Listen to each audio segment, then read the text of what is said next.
Paris is the funnest character I ever played in the First Descendants, and I have a build for you that's actually going to change your gameplay forever. Well, not forever, but you get what I mean. Alright, we're going to start off with the weapons.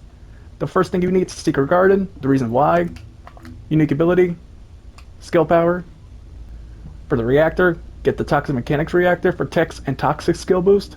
For external components, this is important. You need the Hazmat Dispels routine. Now, you could use the other one that you use for Keelan and Freyna, but I use this one because one, you can get skill cooldown reduction, which is important for her, and you can also get toxic skill power boost 65%, which is a very big deal. Now, you're probably wondering that I don't have like any MP. I have a little bit of MP, but you don't really need to worry about the MP stats on the external components because she doesn't even have an MP. But if you want to farm for those, you can. But if you want to like get external components for her, it's going to be easy. The only one I do recommend at least getting is the max HP stat for the first one.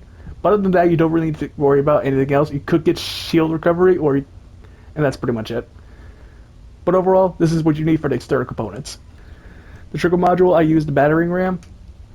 I have the best piece right here. I mean, not the best piece overall, but it's actually pretty good. Transcendent module, I use safety training for the overshield. I have power increase, skill simplification, health for survivability, but you can use it something else. This is pretty much what you need. And for her ancestor module, I recommend getting as much skill cooldown as you can, along with toxic skill power boost. And for the third stat, it doesn't matter. I have skill duration, but that doesn't really help. For inversion reinforcements, I guess it doesn't really matter. This one I just use for survivability. For like anything for skills, I use this one to grant movement speeds. You can pretty much use anything you want here. And this is what I use for arcade tuning. I try to get as much cooldown as I can.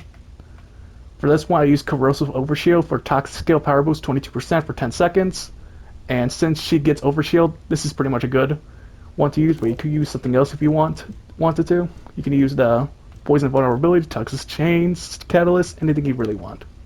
Now, before I show off gameplay in her in combat, you must know about her second ability, which it's a very useful ability, and it's also very good if you're trying to like handle like transversal movements.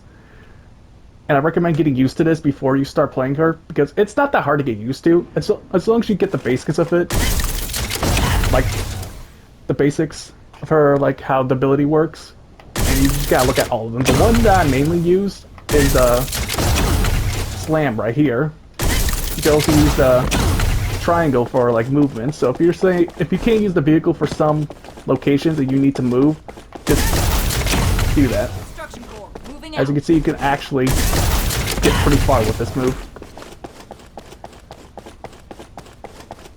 So if you can't use any vehicles in restricted areas, you pretty much have to get out of jail free card. So if you want to play a terrorist, try to at least practice this. It's not going to take you that long. You can practice in combat if you need to know the area around. And try not to be careful, because you could actually die and get off the map if you're not careful.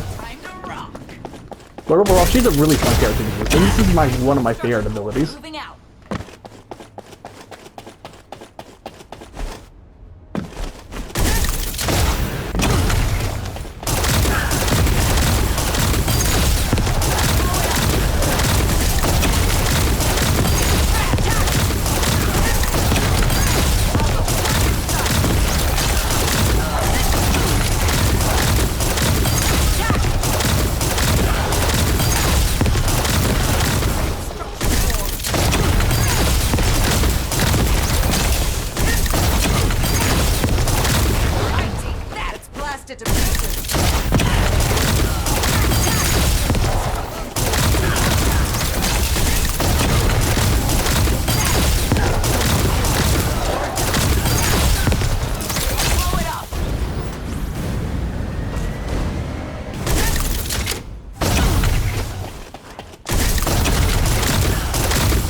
So that's pretty much it for the build showcase. So if you guys are new to this channel, make sure you like and subscribe. Comment what character I should probably try next. Also, I'll also keep you updated on any future events or TFD updates for the time being. See you later.